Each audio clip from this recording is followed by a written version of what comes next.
જય શ્રી કૃષ્ણ. જય હો મંગલમય હો. જય જય હો મંગલમય હો. હા, આવો કામાગ્નિને ઠારવા હનુમાનજી પાસેથી શીખીએ. આટલી મોટી શક્તિઓ આપણા જીવનમાં હોવા છતાં એ તરફ આપણું ધ્યાન જ નથી, અને કદાચ છે તો નજરઅંદાજ કરીએ છીએ.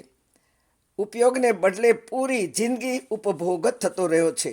બધું જ આપણે આપણી માટે જ વાપરીએ છીએ, વાપરતા રહ્યા છીએ. પણ હજુ મોડું નથી થયું.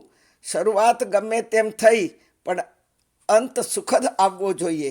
સિનેમાની સ્ટોરીમાં પણ શરૂઆતમાં ગડબડ ગડબડ ઘણી હોય, પણ અંત તો હંમેશા સુખદ જ હોય, પોઝિટિવ જ આવે. તો જ પિક્ચર હિટ ગયું કહેવાય. પ્રભુ રામ કાર્યમાં પહાડ જેટલા વિઘ્નો આવ્યા. અફાટ સમુદ્ર એ ઓળંગવાનો હતો, એમાં અનંત મુશ્કેલીઓનો પાર નહોતો. અને એમાં પણ મૈનાક નામનો પર્વત, એના જેવા શઠ કાવા દાવા કરનાર આજે પણ આ દુનિયામાં છે.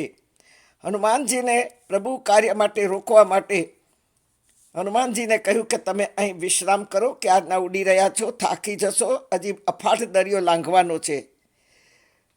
પણ લોભ અને લાલચની અગ્નિથી ઉગરીને હનુમાનજીએ કહ્યું, સંબંધ બગાડ્યા વગર કહ્યું કે રામ કાજથી હું નીકળ્યો છું, પૂરું કરીને આવીશ ત્યારે રોકજે.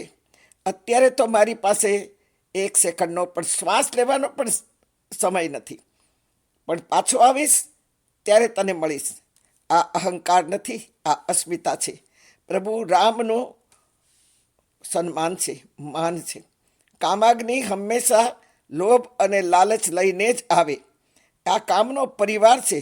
લોભ અને લાલચ આ કામાગ્નિના બાળકો છે. હનુમાનજી દોરડે બંધાયા.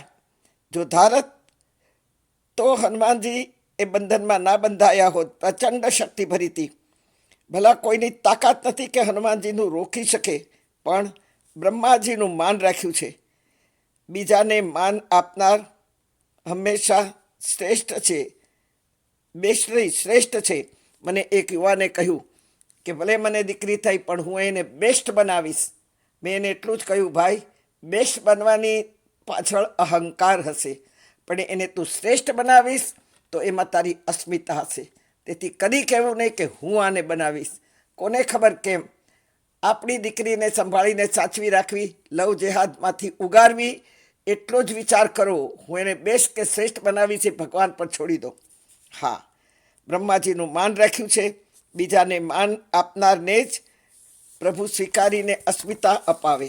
હા, પ્રભુ રામ કાર્યમાં જે રસ્તામાં મળ્યા તેને સમજાવ્યા. મેનાક જેવાને પંપાળ્યા, માન આપ્યું બ્રહ્માજીને, અને દોરડે બંધાયા. પૂંછડે આગ લગાડી, ખૂબ દાજ્યા, કારણ કે લાંબા લાંબા વાળો હતા. અને લંકાને બાળી દીધી. અને પ્રભુ રામનો એક વાનર શું કરી શકે છે એ અસ્મિતા રાવણના લંકામાં બતાવી દીધી. અને રાવણ સુધી વાત પહોંચાડી કે યાદ રાખજે રાવણ, પ્રભુ રામનો એક વાનર તારી લંકા બાળી શકે છે, તો પ્રભુ રામ કેટલા શક્તિશાળી હશે, માટે શરણે આવી જા. અમારે ત્યાં સાયકિયાટ્રિસ્ટની ડિગ્રી લેવા જિંદગીના તમામ સુખોને જતા કરવા પડે.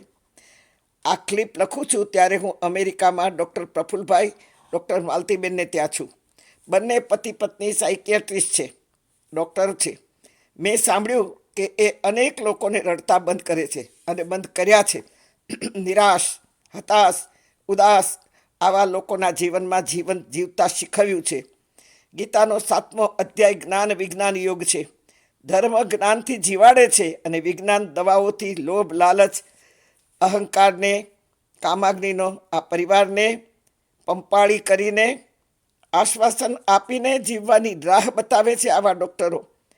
હા, તેથી કામાગ્નિના પરિવારથી છૂટવાનો, બચવાનો રસ્તો હનુમાનજી પાસે છે. મા સીતાજીની શોધ કરી રાવણને મારી શકતા હતા, પણ યશ મારા પ્રભુ રામનો. હું માત્ર સેવક જ છું. સેવા ભાવનું જલ જ કામના અગ્નિને ઓલવી શકે અને શાંત પાડી શકે. કામાગ્નિ ઉપયોગ માટે પણ વપરાય, હવે એની ચર્ચા કાલે કરીશું. અને કામાગ્નિ ભોગ માટે પણ કરી શકાય. આખું જીવન એ ડ્રિંક એન્ડ બી મેરીમાં ગયું હોય તો માનજો કે એ કામનો અગ્નિ આપણા જીવનને, આપણી જિંદગીની પલ પલ, ક્ષણ ક્ષણને દજાડી રહ્યો છે. કાલે મળીશું.